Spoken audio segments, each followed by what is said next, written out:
Hi there, I'm Andrea Koppel, and it's time for coffee, the podcast where you get to hear firsthand what the jobs and careers that interest you the most are really like. Hey there, Java junkies. Welcome to another K-Cup mini episode of Time for Coffee. By the way, K-Cups come in 3 sizes, single, double, and triple shots, or roughly 1 minute, 5 minutes, or 10 minutes in length. So if you don't have time to throw back an entire caffeinated career conversation, these K-Cup mini episodes of T4C can give you a quick caffeinated fix, whether you're on the go or you only have a few minutes to binge. So grab your mug and take a chug, because it's time for a caffeinated career triple shot K-Cup with my guest, Nicki Mayo. I don't know if you coined this descriptor, but you call it entrepreneurial journalism. What is entrepreneurial journalism? Okay, I definitely didn't coin that phrase. I've heard it used a couple of times, and the way that I interpret it is there's so many stories out there that you want to tell, and we all know how it goes at the either budget meeting or news meeting, assignment meeting, whatever you want to call it, where you have to throw the stories out there, say this is what I want to cover, and then pray to God that you get some buy-in from your managers. Well, at this point in my career, I am now a manager. I am now deciding what am I going to cover and finding ways to get that funded. So if I want to go and do anything from a documentary, a podcast series, if there's some topic that I really want to flesh out, learning that there's grant money out there to do particular types of stories, there's a documentary grant money out there in particular, but also a chance for you to tell the stories you've always wanted to tell, as long as you're not breaking like ethical practices. So for me, I specialize with Nicki Mayo News, LLC, which is my company. I, on the side, specialize in telling stories from the small guy, from the mom and pop shops, the civic organizations, the faith-based groups, the everyday stories that they always were calling the TV stations and the radio stations and asking us to come out and cover them. And we were like, oh, we don't have the crews for it. Well, you know what? Now I am the crew and I do have the time for it. I give them the story about what they're doing and use it however they want to, because we are in the age, digital and social media. Videos are king. So you might as well go ahead and tell a happy, feel-good story and give it to the client, and they pay me for it. So they have it. There you go.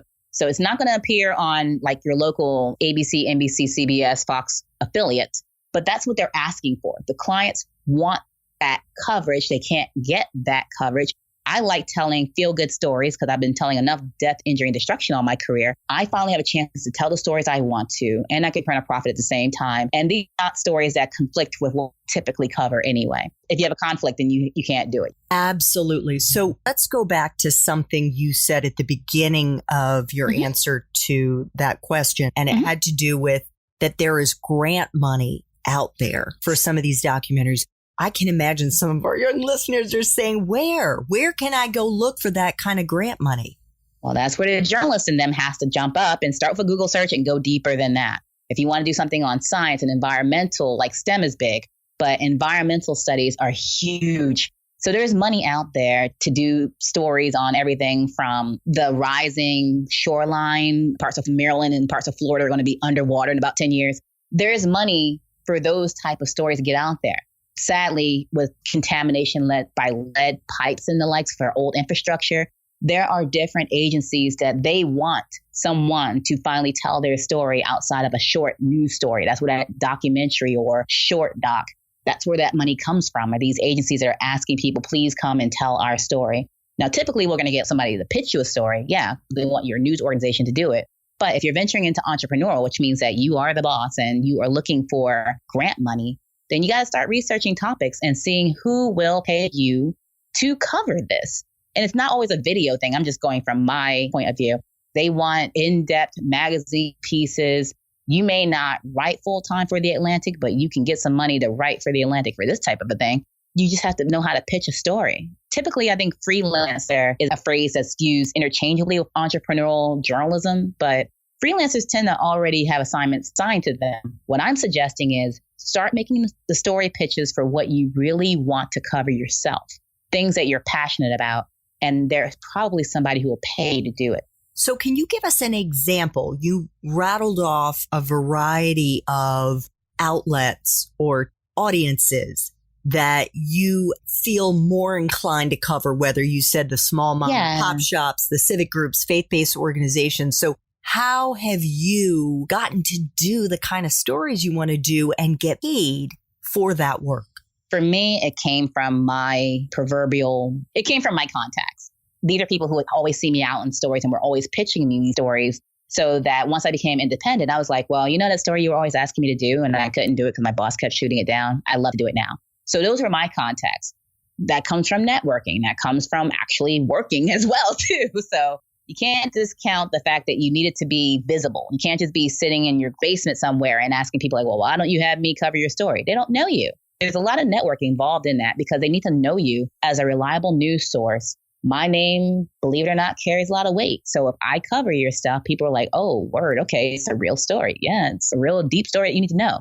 So if you don't have a good 20 years to line your reputation, then you need to get into a circle where you can be amongst those who do have a reputation, ties, and then you start showing your work. You showcase it online. You showcase it on your website. That's your digital storefront.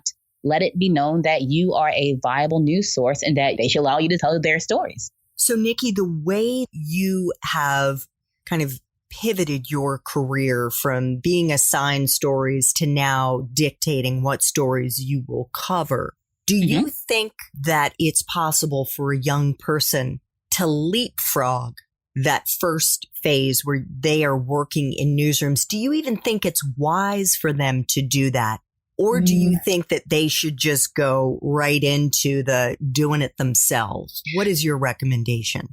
I think they should do it simultaneously. That way you get some fundamentals there. I did advise one student that I'm mentoring right now. You know, the phrase right now is do anything for clout. So in this mindset, yes, go traditional so that you can get the fundamentals, but frankly, so that you can get the sign off, the little check that says, yes, this person has experience in an established news organization. But while you're doing that, there's nothing keeping you from also making material that can be seen, heard, whatever, on your own, again, your digital storefront, on your website.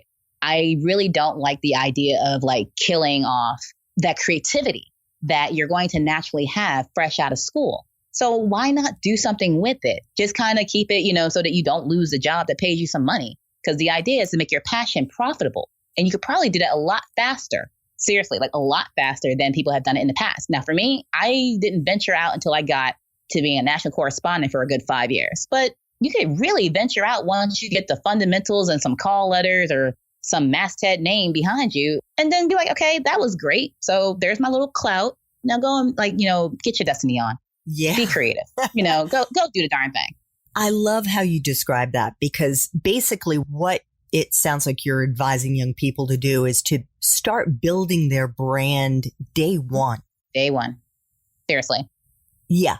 And to take that opportunity to network through that established legacy newsroom, whatever that is, as a way to expand their brand into the communities or the whatever their beat is, and leverage that then for their side hustle, which may eventually become their main hustle. Yeah. I mean, the reality of these companies is that, at least what I have seen since 2001, so I'm putting it right there to date myself, is that there is little to no loyalty when it comes to these companies. So you're sitting there working yourself tooth and nail for a company that will probably turn you over within 2 to 3 years. So what I'm offering is go be a good doobie, do your job for 2 to 3 years. But while you're doing that, please be on the side feeding into what it is that is your brand, because they will call you into a room one day and they will say, we're sorry, but we need to exercise the outs in your contract effective immediately. And you'll be out. And your whole identity was hinging on one entity,